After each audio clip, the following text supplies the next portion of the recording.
Iowa and Penn State finished the regular season tied as Big Ten regular season champs. But where did everybody else stack up? Let's stop stalling and start talking wrestling. What's going on, wrestling fans? My name's Josiah, and welcome to Big Ten Tuesday right here on the Fanco Wrestling Channel, where we talk everything going on in the world of wrestling. And with the regular dual meet season coming to an end, not just the Big Ten, but overall in college, the dual meet season is over. I wanted to let you know where these Big Ten teams actually stacked up. So these are the official Fanco Wrestling Big Ten dual meet rankings. So again, dual meet rankings, not where I think these teams are going to place at the upcoming Big Ten tournament. And we do know now that, at the beginning of the year, not many people, honestly, nobody thought that Penn State was going to win a Big Ten title this year. But also, we forgot about some things going on with the virus. We also didn't think that Penn State and Iowa just weren't going to get to wrestle. And that's exactly what happened and why these two teams ended up tied. It's unfortunate that we didn't get this dual meet. And it's unfortunate that we didn't get to find out who is the best dual meet team. But we will, hopefully, fingers crossed, find out who the best team is at Big Tens and the NCAA championships. And there are still a lot of things in play here. Now, let's look at these final records for all of these teams here. Iowa and Penn State both finished undefeated, best in the Big Ten. Penn State at 6-0, Iowa at 5-0, so both solid records. Nebraska and Minnesota finished tied with the most wins, although Minnesota does have that one loss to Nebraska, two losses on the season, but one loss to Nebraska. And unfortunately, we also didn't get Nebraska wrestling Penn State or Michigan. One thing, sentiment I said at the beginning of the year that I wish we would see that, because Nebraska is a team that I think is very solid as well. Michigan, 5-1. Unfortunately, they were kind of hurt by these postponements. A lot of these Big Ten teams were most of them had at least one or two dual meets canceled or postponed. Michigan was able to reschedule one of them against Penn State, which I'm very happy that we did get that, because we got to see where these wrestlers and these teams stacked up, especially since Penn State was able to take out number 2 Michigan. Now let's look at these rankings and see exactly where all of these teams fell. So again, these are the official Fanco Wrestling rankings, and I take them by one head-to-head. So if one team beat another team, for example, Penn State beating Michigan, that's why I have them ranked up higher. Record is the next big thing.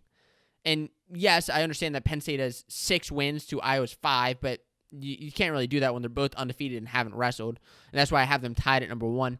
And then ranked guys is another kind of semi-important factor, as well as dual meet scores, depending on where kind of the ties are. But as you'll see here, actually, this didn't come into effect really at all, because Iowa and Penn State, they finished at the top, and whether you think Iowa or Penn State would have won that, I actually answered that in another video on the channel. The dual meet season kind of speaks for itself. Nebraska, I have at number 3, and that's due to the fact that they had a better win or better record than Michigan, and Michigan did have that loss to Penn State. I would understand if you said, well, Michigan should be at that number 3 spot.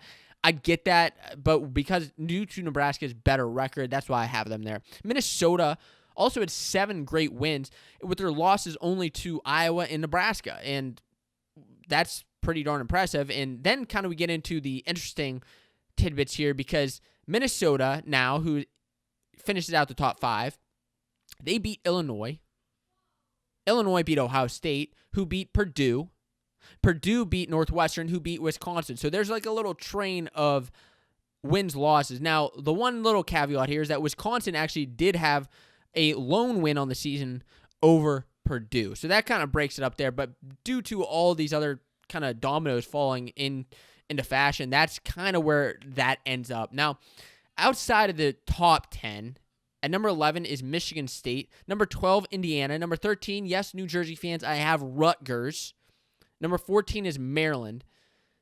And Maryland wrestled, actually, although they were unfortunately didn't have any wins on the season, they did get the chance to wrestle actually all of their duels, which is good. It's good that these guys get even extra training and matches in against all these other tough opponents.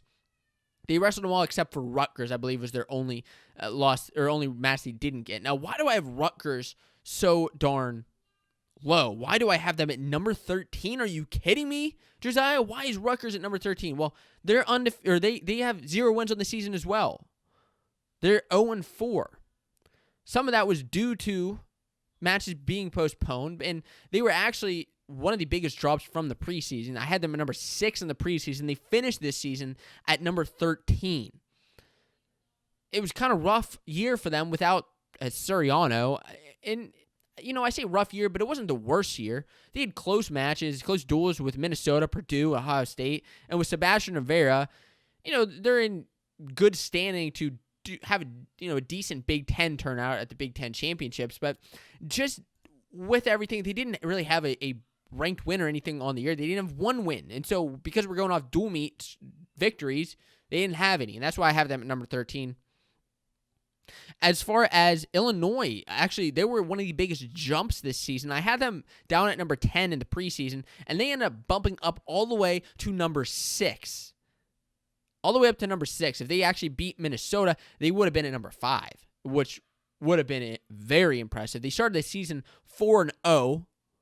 The rest of the season didn't go as great as they wanted it to, but they still had a great year, and oh boy, I'm interested to see how they're going to do at the Big Ten championships. Minnesota also made a jump from 8 to 5, and then I'll get to the biggest storylines from the season. I have some very big storylines that I do want to discuss that brings everything together, and is important to know as we go into the Big Ten championships.